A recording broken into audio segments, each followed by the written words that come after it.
Don't do the Bart, you're bad like Michael Jackson. Welcome to Watch Mojo. And today we're counting down our picks for the top 10 songs you didn't know were written by Michael Jackson. That girl, she brings me joy. For this list, we'll be looking at songs the King of Pop wrote for other artists, not including tracks that he is featured on. Let us know which writing credit surprised you the most in the comments below. Hey Mojoholics! For a chance to win cash prizes, play our live daily trivia challenges every day at 3 p.m. and 8 p.m. Eastern only at WatchMojo.com/play. Number 10. Youre The One, Jennifer Holliday. The Grammy and Tony Award-winning singer is best known for her role in Dreamgirls on Broadway. When I was a child, I'd cry on mother's shoulder. Holliday became a household name when she belted the beautiful "And I'm Telling You I'm Not Going" in that hit musical. She began her studio career with a bang and quickly was accompanied by some heavy star power. There were many men, but none of them that one good man. Her second studio album opens with a whimsical song about longing for love, written by none other than Michael Jackson. You're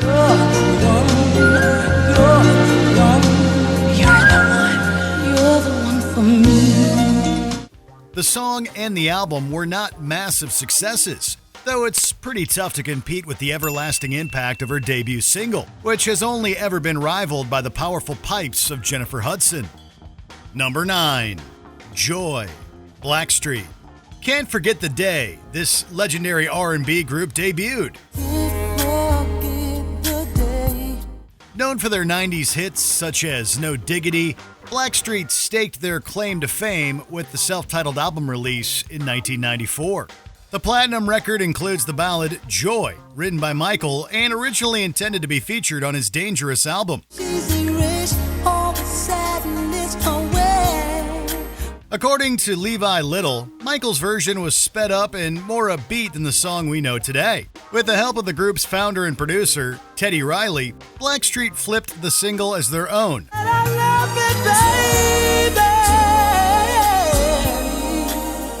Joy slid onto the Billboard Hot 100 charts, peaking at 43. Girl, you're my joy.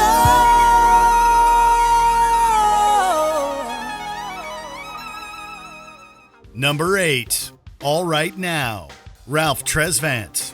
After success in New Edition, Ralph Tresvant debuted his self-titled solo album in 1990. The CD included the single All Right Now, written by Michael Jackson. I was a fool too blind to see. I turned my back on all your needs.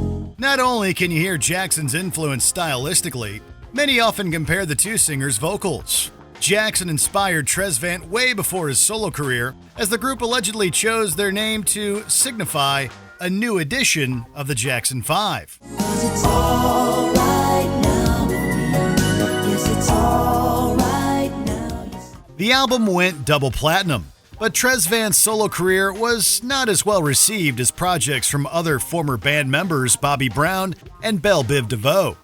After Tresvant released another studio album, New Edition reunited as a group in the mid-90s. This time, baby, it's all right now. Number 7. Love Never Felt So Good, Johnny Mathis.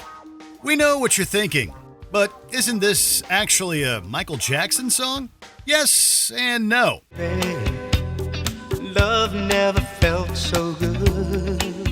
Michael wrote the song during a collaboration session with Paul Anka back in the 80s. The hit was written for and recorded by Johnny Mathis for his 56th studio album. Cause baby, every time I see you in and out of my life. While Mathis's version never reached much acclaim, the single sparked re-interest after Michael's original demo was leaked. The song was re-released posthumously in addition to an alternate duet version with Justin Timberlake in 2014. The single was downloaded nearly 100,000 times within just 2 days of its release. Love never felt so good. Number 6. Nighttime Lover, LaToya Jackson.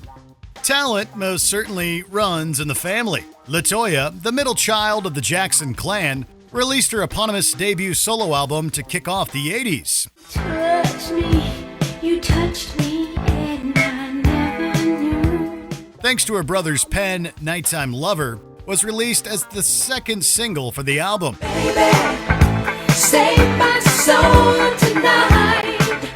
You might find it a little odd that a song so intimate was shared between siblings, but it wasn't originally intended for Big Sis. Hold me tighter and don't let go.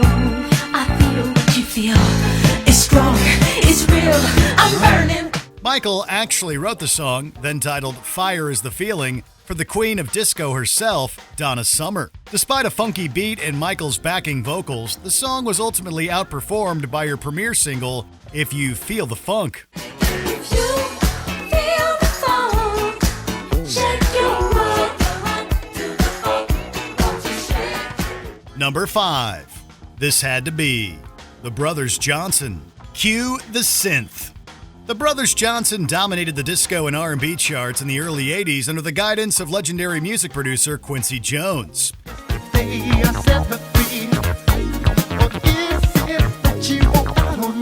The brothers collaborated with Michael for This Had to Be on their 4th studio album. While the song wasn't necessarily a hit, the album soared to the top of the R&B charts and into the top 5 for pop albums. The late Louis Johnson, otherwise known as Thunder Thumbs, kept a close working relationship with Jackson. After his work in the funk duo, Louis was most known for his bass playing on the groundbreaking Thriller album. His technique was so unique that he is credited as one of the grandfathers of slap bass playing.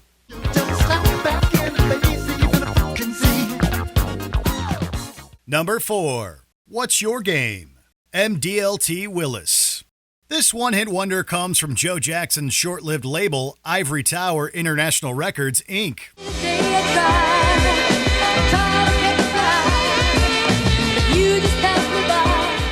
Mdlt Willis, signifying the initials of 4 singing sisters, was a girl group brought to life by Michael's father. Being under the wing of the Jackson family, it only makes sense that they would lend some of their talent over to ensure success. I've been watching you and I just can't keep my eyes off of you. The single's writing credits go to the Jackson 5, making it one of Michael's earliest credits, as he was only 16 years old when the song was released. The song peaked at 89 on the Billboard 100 before the group was disbanded.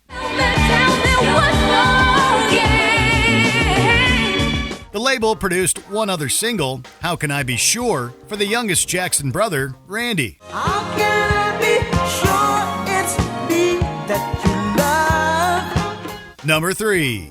State of Shock. Mick Jagger. Michael and Freddie Mercury of Queen had reportedly been trying to record a song together for quite some time, but the opportunity never presented itself.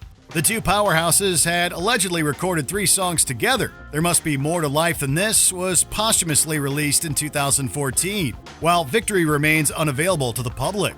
However, the final song, State of Shock, was reworked into a joint effort between the Jacksons and the Rolling Stones' Mick Jagger.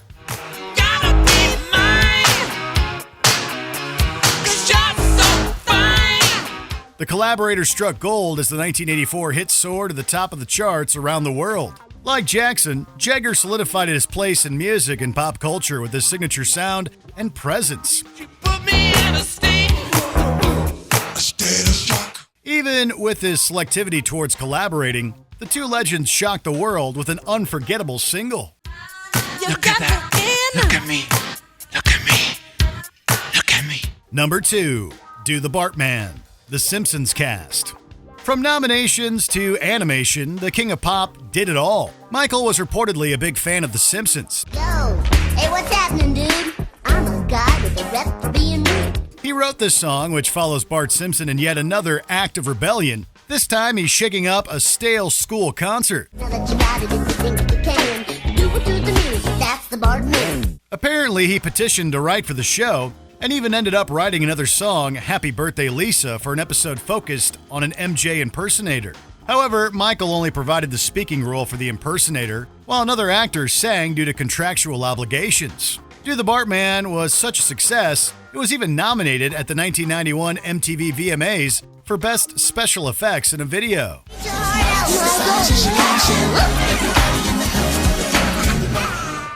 Before we continue, be sure to subscribe to our channel and ring the bell to get notified about our latest videos. You have the option to be notified for occasional videos or all of them. If you're on your phone, make sure you go into your settings and switch on notifications.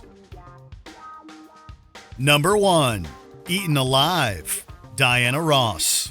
In a friendship between two superstars spanning more than 40 years, there's bound to be a major collaboration or two.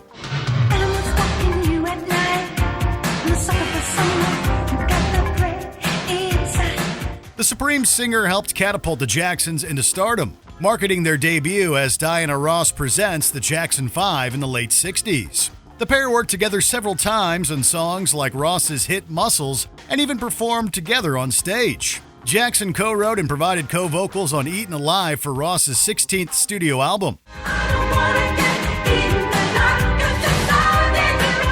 The album itself was widely regarded as a critical failure. However, the title track made its way to the top 10 on the R&B charts. Throughout their careers, the two remained friends and spoke very highly of one another's successes.